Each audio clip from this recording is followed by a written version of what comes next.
তারপর আমার দিকে তাকিয়ে মলিন হাসলো। আমি ওর পাশের চেয়ারটায় বসে ওর একটা হাত মুঠোয় করে নিলাম।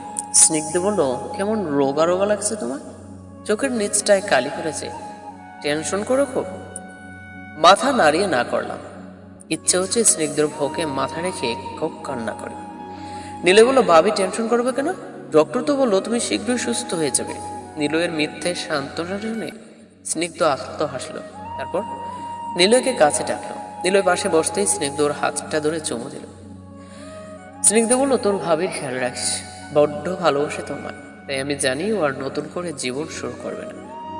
নীলয় বলল, কিসব বলছো ভাইয়া? শোনো না, আমি আলোকে ভালোবাসি আর আজ বিয়েও করেছি। আম্মু আব্বু সবাই রাজি হয়েছে। ও হ্যাঁ, তোমাকে তো বলাই হয়নি, আব্বু আর আম্মুর সব রাগ মিটে গেছে। স্নিগ্ধ বলল, বিয়ের জন্য আমি খুব খুশি হয়েছি, আলোকে কষ্ট দিচ্ছি। নীলয় বলল, ঠিক আছে দাঁড়াও, আব্বু আম্মুকে ডেকে আনছি। নীলয় চলে যেতে স্নিগ্ধ আমার দিকে তাকালো, অবলোক দৃষ্টিতে তাকিয়ে আছে। আমি বললাম, কি দেখছো এভাবে?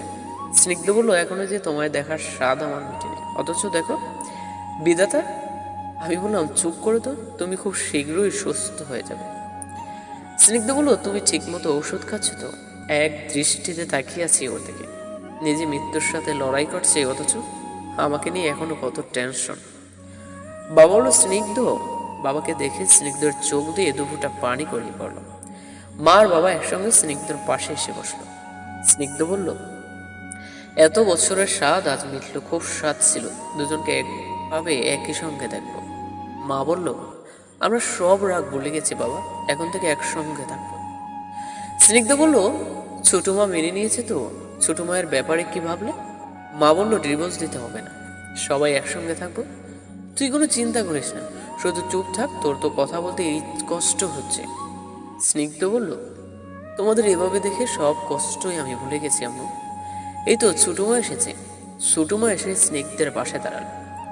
স্নিগ্ধ বলল, সেই তো তোমরা এক হলে, কিন্তু আমার শেষ সময় আমার খুব ইচ্ছে ছিল সবাইকে নিয়ে একসঙ্গে এক বাসায় কয়েকটা দিন থাকবো।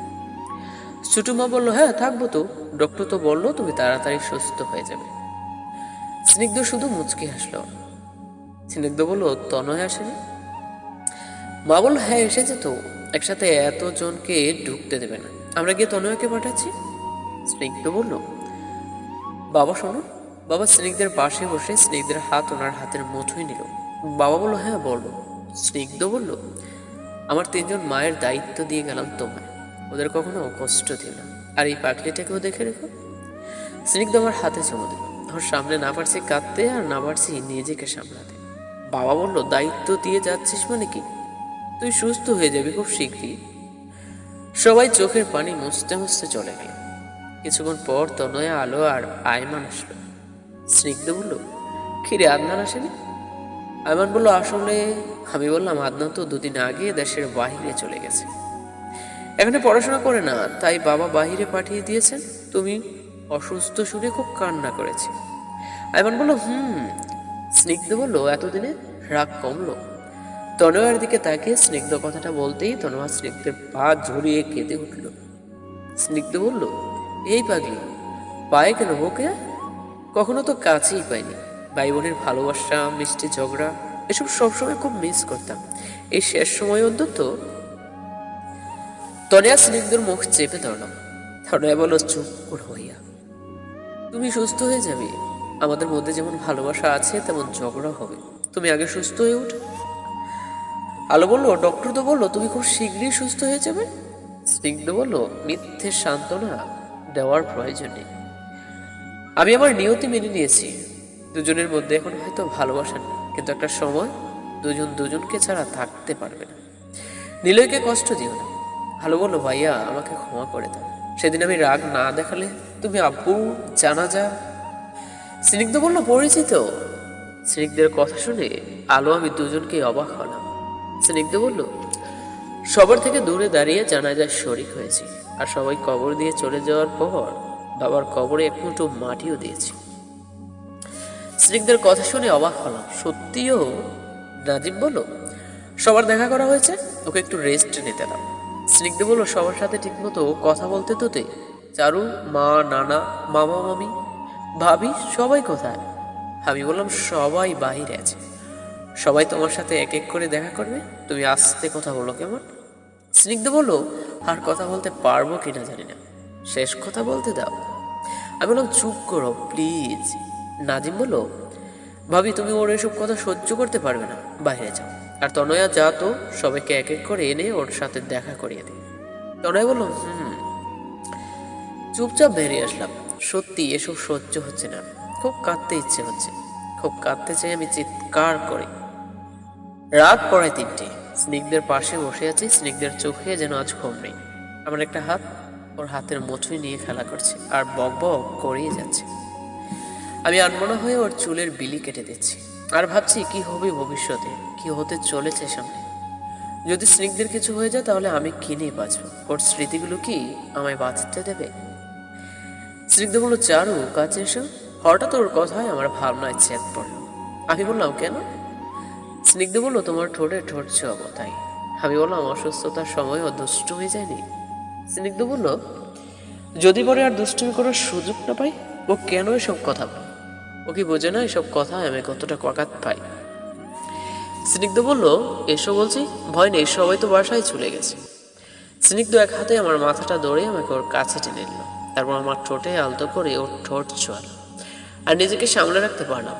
স্নিগ্ধ বুকে মাথা রেখে হাও মাও করে কান্না করে দিলাম। কেন এমন হলো? নিয়তেই কেন এমন নির্মম খেলায় খেললো? কি হতো স্নিগ্ধর সাথে আরো কয়েকটা বৎসর থাকতে দিলে? প্রিয় মানুষগুলো কেন এভাবে হারিয়ে যায়? 2 দিন এভাবেই কেটে গেল। স্নিগ্ধর মধ্যে আর একবার স্ট্রোক করেছে। আজ সকাল থেকে কিছুটা অসুস্থ লাগছে ওকে। আমার সাথে একটু একটু করে কথা বলছে। এভাবে একটু একটু করে যদিও সুস্থ হয়ে যেত তাহলে। স্নিগ্ধ বলল, কি ভাবছো? স্নিগ্ধের পাশে বসে আনমনা হয়ে এসব ভাবছিলাম। ওর কথায় ভাবনায় ছেদ পড়লো। আমি বললাম, কিচ্ছু না। স্নিগ্ধ বলল, একটা কথা বলবো, রাখবে তো? আমি বললাম, কি বলো? স্নিগ্ধ বলল, 2 দিন ধরে তো ঠাই বসে আছো এখানটায়, আজ বাসায় চলে যাও। চেয়ারে বসে ঘুম হয়, ঠিক মতো খাচ্ছ না, চেহারা কেমন হয়েছে দেখো। আমি বললাম, কিচ্ছু হবে না, ঠিক আছে। স্নিগ্ধ বলল, আমি তো সকাল থেকে সুস্থ আছি, তুমি যাও রাতটা ঘুমিয়ে সকাল সকাল আবার না হয় চলে এসো। নীলে বলল, হ্যাঁ ভাবি, ভাইয়া একদম ঠিক করেছে, তুমি আর রূপসা চলে যাও, আমি ভাইয়ার পাশে থাকবো, চিন্তা করো না। আমি বললাম, না আমি যাব না। স্নিগ্ধ বলল, ভাবি যাও প্লিজ, সন্ধ্যা তো হয়ে এলো, গিয়ে খাওয়া দাওয়া করে ঘুমিয়ে পড়ো আর সকাল সকাল চলে এসো। স্নিগ্ধ আর নিলয়ের জোড়াজুড়িতে রূপসা আর আমি বাসার দিকে রওনা দিলাম। ভোরবেলা হঠাৎই নিলয়ের ফোনে ঘুম ভাঙল।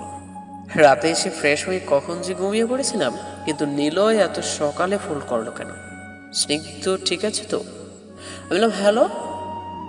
ওপাশ থেকে নিলয় বলল, ভাবি। আমি বললাম, কি হলো, কাঁদছো কেন? নিলয় বলল, ভাই আমার বেরিং স্ট্রোক হয়েছে, অবস্থা একদম ভালো নয়। আমি বললাম, কি বলছো এসব? নিলয় বলল, সারাক্ষণ বিড়বিড় করে চারু চারু বলছে, তুমি প্লিজ তাড়াতাড়ি এসো। আমি বললাম, এক্ষুনি আসছি। ফোন রেখে কাকে ডাকবো বুঝতে না পেরে একাই রওনা দিলাম। ভোরবেলা, তার উপর আবার মেঘাচ্ছন্ন আকাশ, রাস্তায় একটা রিক্সা পর্যন্ত নেই। এটাই যতটুকু পারি এগিয়ে যাচ্ছি, কিন্তু পা যে আর চলছে না, ভীষণ দুর্বল লাগছে শরীর। ইচ্ছে হচ্ছে রাস্তায় বসে পড়ি, মনে হচ্ছে চোখ দুটো বুজে আসছে, এখনই বোধ হয় পড়ে যাব। চোখ মেলে তাকালাম, পাশে একজন মহিলা আর একজন পুরুষ বসা। কোথায় আছি আমি বুঝতে পারছি না। মহিলাটি চেঁচিয়ে বলে উঠলো, তার মানে ওয়াচের জন ডক্টর। এই তো চোখ খুলেছে, ডক্টর দেখুন প্লিজ। ডক্টর বলল, অতিরিক্ত টেনশন থেকে এমন হয়েছে। রাস্তায় পড়েছিলে মানে? আমি আমার বাসায় নিয়ে এসেছি আর ডক্টর ডেকেছি।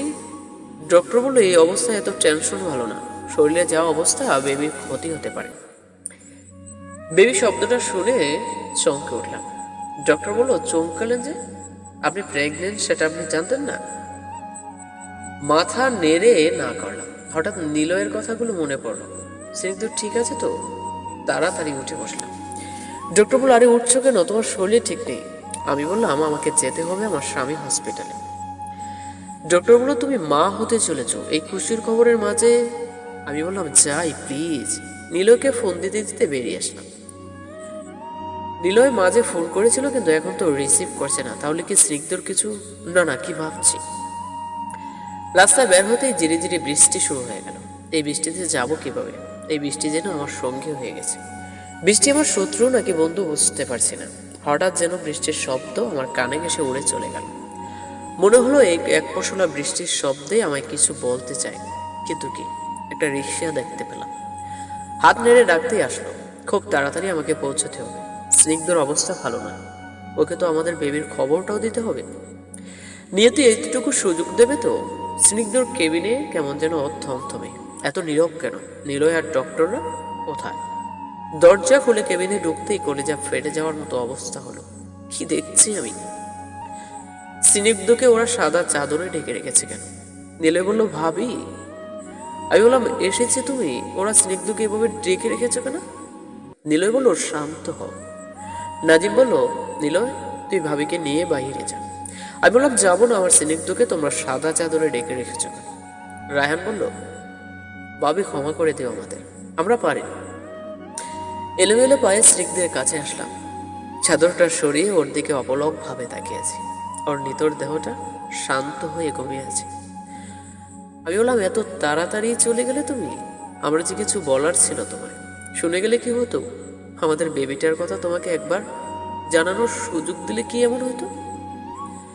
নীলে বলল, ভাবি শান্ত হও প্লিজ। আমি বললাম, চলেই তো যেতেও, যাওয়ার আগেও বাবা হতে চলেছে, কথাটা শুনে গেলে কি হতো? ও তো একটু খুশি হয়ে অন্তত। নীলে বলল, চুপ করো প্লিজ, চলো এখান থেকে। ওরা ভাইয়াকে বাসায় নিয়ে যাব, তোকে হসপিটালে আসার প্রয়োজন নেই। আমি বললাম, স্নিগ্ধ শোনো না, একবার শোনো প্লিজ, তুমি না বাবা হবে? স্নিগ্ধের নিথর হাতটা এনে আমার পেটে রাখলাম, কিন্তু স্নিগ্ধ তো সাড়া দিচ্ছে না। ওর তো খুশিতে লাফিয়ে ওঠার কথা। এদিকে ভোরবেলা বাহিরে ঘুরে ঘুরে বৃষ্টি হচ্ছে, ঠিক সেই দিনের মতো। আমি দেয়ালে থাকা স্নিগ্ধ আর আমার ছবিটার দিকে তাকিয়েছি অপলক দৃষ্টিতে। মধ্যে কেটে গেছে 7-7টা বছর, কিন্তু স্নিগ্ধর প্রতি আমার ভালোবাসা এতটুকুও কমেনি, বরং বেড়েছে। কারণ আমার জুনিয়র স্নিগ্ধ যে রোজ আমাকে তার বাবার কথা মনে করিয়ে দেয়। দেখতে ঠিক স্নিগ্ধর মতোই হয়েছে। সকাল বলো, আম্মু। ছেলেটা আমাকে পেছন থেকে জাপটে ধরল। আম্মু তুমি আবার কাঁদছো? তুমি না আমায় আব্বুর জন্য কাঁদতে বারণ করো তাহলে? আমি বললাম, কোথায় কাঁদছি বাবা? ফ্লোরে হাঁটু গেড়ে বসে সকালের কপালে আলতো করে চুমু দিলাম। ও কোমল হাতে দুটো দিয়ে আমার চোখের পানি মুছে দিল। সকাল বলল, তুমি না বলেছিলে আজ আমায় আব্বুর কাছে নিয়ে যাবে? কখন যাবো আমরা? আমি বললাম, এই তো এখনই। সকাল বলল, তাহলে চলো। গাড়ি ছুটে চলেছে স্নিগ্ধের কবরের দিকে। আজ স্নিগ্ধর সপ্তম মৃত্যুবার্ষিকী। সবাই যাচ্ছে স্নিগ্ধর কবর জিয়ারত করতে। এই 7 বছরে অনেক কিছু পাল্টে গিয়েছে। নানা মারা গেছেন 2 বছর ধরে। আলো আর নিলয়ের একটা ফুটফুটে মেয়ে বেবি হয়েছে, 6 মাস হলো। আয়মান আর রূপসার দত্ত নেওয়া বেবিও বেশ বড় হয়েছে। মা বলল, চারু বাইরে তো বৃষ্টি। আমি বললাম, আপনারা গাড়িতে বসুন, বৃষ্টি থামলে না হয়ে যাবে। আমি সকালে নিয়ে যাচ্ছি। বাবা বললো, এই বৃষ্টিতে? আমি বললাম, বৃষ্টি তো আমার সঙ্গী হয়ে গেছে। মৃদু হেসে সকালের হাত ধরে চলে আসলো। স্নিগ্ধ ঘুমিয়ে আছে। সকাল আর আমি হাঁটু গেড়ে স্নিগ্ধর পাশে বসে আছি। সকাল বললো, আম্মু আব্বুকে এখানে ঘুমিয়ে আছে? মাথা নেড়ে উত্তর দিলাম। সকাল আবারও বলল, কিন্তু আব্বুর উপর তো বৃষ্টি পড়ছে। আদো আদো কণ্ঠে ছেলেটা এই কথা বলে 2 হাত মেলে বৃষ্টি আটকানোর চেষ্টা করছে। সকালকে বুকে জড়িয়ে ধরে ঠুকরে কেঁদে উঠলাম। আমি বললাম, এই এক ফসলা বৃষ্টি আমাদের সঙ্গী বাবা। স্নিগ্ধর সাথে প্রথম দেখা হওয়ার মাঝে অনেক স্মৃতি, সবকিছুতে এই বৃষ্টি জড়িয়েছে। এমনকি স্নিগ্ধের মৃত্যুর খবরটাও এক ফসলা বৃষ্টি এসে সেদিন আমার কানে কানে বলে দিয়েছিল। এই এক ফসলা বৃষ্টি এখন আমার একাকিত্বের সঙ্গী। সকাল বলল, আম্মু আব্বু আমার সাথে কথা বলছে না কেন? আব্বুকে দেখা যাচ্ছে না কেন? অবুঝ ছেলেটার অবুঝ প্রশ্নের কি উত্তর দেব? আমি বললাম, কারণ তো তোমার আব্বু আল্লাহর কাছে চলে গেছে। জানি না সকাল কি বুঝলো। 2 হাতে স্নিগ্ধের কবর জড়িয়ে ধরে 2 ফোঁটা চোখের পানি ছেড়ে দিল। আমি চোখের পানি ফেলছি আর বাবা ছেলের মিলন দেখছি। সেদিন যদি নিয়তি এমন নিষ্ঠুরতা না করতো, তাহলে আজ স্নিগ্ধর কাজলের সকালের জীবনটা অন্যরকম হতো। আমাদের ভালোবাসার পরিণতিটা অন্যরকম হতো। কিন্তু নিয়তি যে বড্ড নিষ্ঠুর। নিয়তির কাছে যে সবাই তুচ্ছ। নিয়তির কাছে এভাবেই হেরে যায় হাজারো ভালোবাসা। তো ফ্রেন্ডস, অবসর শেষ এক পশলা বৃষ্টি গল্পটি সমাপ্তিতে পৌঁছালাম। জানি না শুরু থেকে শেষ পর্যন্ত কেমন হয়েছে, আশা করি সবাই কমেন্ট করে জানাবেন আর অবশ্যই নিজের অনুভূতিটা প্রকাশ করে যাবেন। আজ আসি, দেখা হবে নতুন কোনো গল্পে। ভালো থাকবেন, সুস্থ থাকবেন, আল্লাহ হাফেজ।